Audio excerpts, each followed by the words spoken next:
Thousands of schools because of the heat wave that's sweeping across southern Europe. Exceptionally hot air blowing in from the Sahara is pushing temperatures in some countries over 40 degrees, setting new records for June. Germany, Belgium, Italy and Spain are among the countries taking emergency measures as the heat sets in. Well, I've been speaking to our Paris correspondent Hugh Schofield and our Rome correspondent James Reynolds about these two European cities and how they're coping with the heat.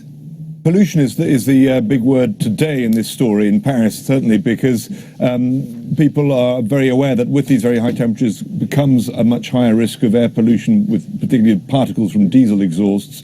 So what the authorities have done is put in place a measure which they have on standby, which is to tell people with certain kinds of cars that they come in. Anyone in Paris has to have a sticker on their car which gives it, a 1 to 5 rating. It's a sort of lozenge sticker, and if you've got an older car, you're in the 3, 4, 5 bracket, and you're not allowed to come in. Only relatively recent petrol and even more recent diesel cars are allowed to circulate in the city today, and that is in order to not to give Parisians the added problem of breathing difficulties amid the discomforts that they're already suffering from. Then there's this schools thing. I see that a number of schools have decided they're going to close tomorrow and Friday, which are the really hot days in the suburbs of Paris. That's happening. I don't think it necessarily means they're going to turn away boys and girls. It's sort of at the elementary level. It's more that they're not going to give classes. I think there will be some kind of structure there to look after children, but they won't be having lessons. I think that's the general idea.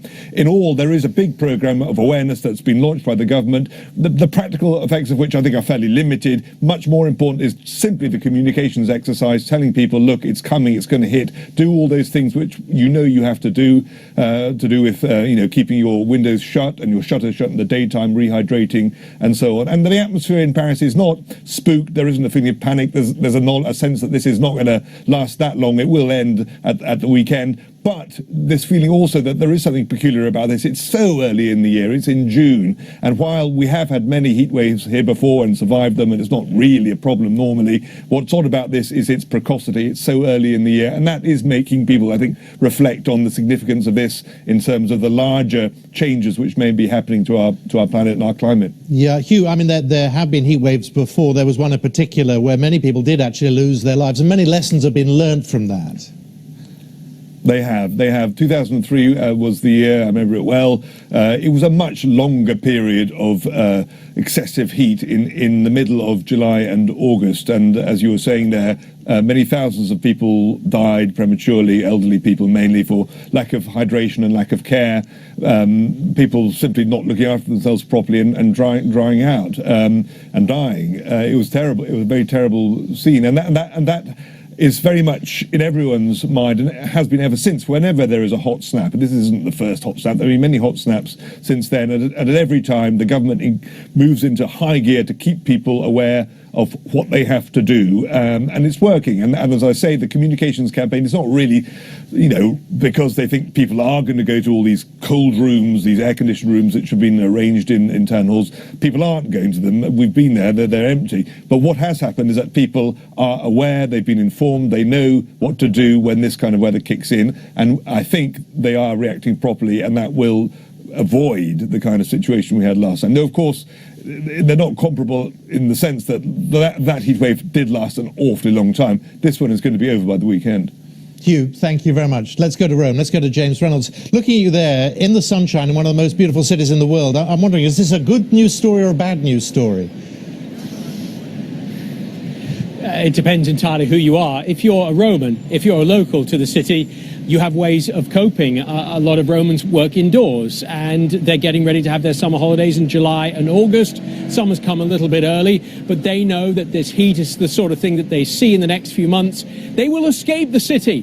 They'll go to the hills, they'll go to the seaside, and then Rome is left with what you see behind me, the tourists, who don't really have the luxury of staying inside all day because they've got to see the Vatican, they've got to see the Colosseum, they've got to see the Trevi Fountain, they've got to see it all during the daytime. They might be tempted to try and make temporary swimming pools of the various fountains here, the Trevi Fountain and so on.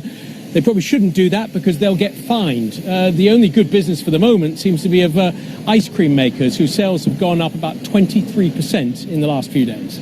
Just hearing from Hugh in France there, where they are taking precautionary measures. I mean, what about the Italians' approach to temperatures like this? Again, one of the interesting things is they are used to this kind of temperature. It's about 35, 36 degrees here at the end of June. They have 35, 36 degrees regularly in July and in August. But nevertheless, the government has said that it will have a red alert for 6 cities tomorrow and then potentially 16 cities on Friday. That is, as Hugh was saying in Paris, is really just to warn people to take sensible measures, to stay indoors if they can, and to look after elderly relatives and make sure that those elderly relatives are drinking. But Italy is used to having hot summers. Okay, James, how do you keep cool? By trying not to stand and do lives in the middle of the day with you. That's me told. James, thank you very much. James Reynolds and Hugh Schofield in Paris. Thank you very much.